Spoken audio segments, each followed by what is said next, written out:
Hello, I hope you're keeping well.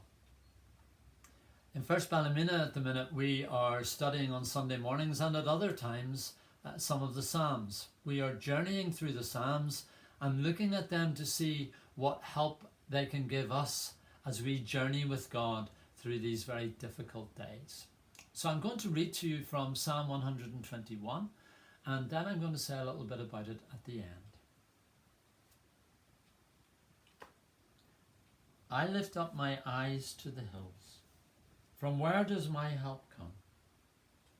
My help comes from the Lord, the maker of heaven and earth. He will not let your foot be moved.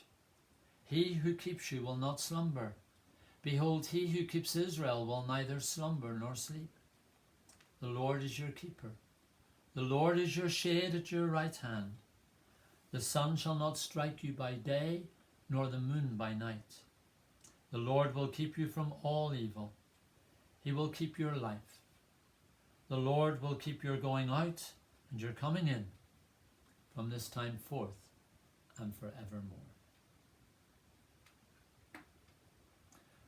I'm sure you noticed as I read that psalm that there was one word that kept coming back, and it is the word keep. The Lord is your keeper. The Lord keeps you from evil. He keeps your foot from slipping. God keeps you from all harm. And so in this psalm, there is that assurance that God keeps his people and he keeps them safe. Now, does that mean that he keeps us from trouble? Does that mean we have immunity from all the dangers and all the troubles in life? That accidents, tragedies, mishaps will not befall us? Nothing will happen us that will harm us?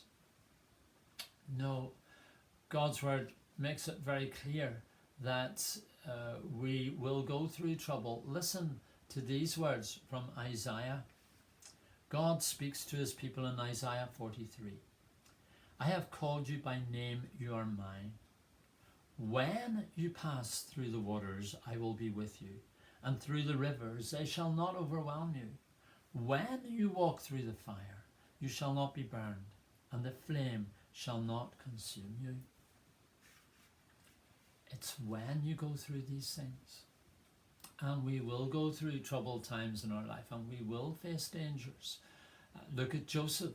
Joseph was taken by his brothers, stripped and thrown into a pit, sold into slavery.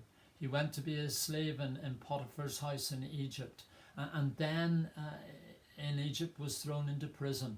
And despite all of that, God was with him. And at the end, when he met up with his brothers again, he said to them, you meant this for evil, but God meant it for good. Joseph could see God's hand at work in his life and helping him through the difficult times and keeping him close to him.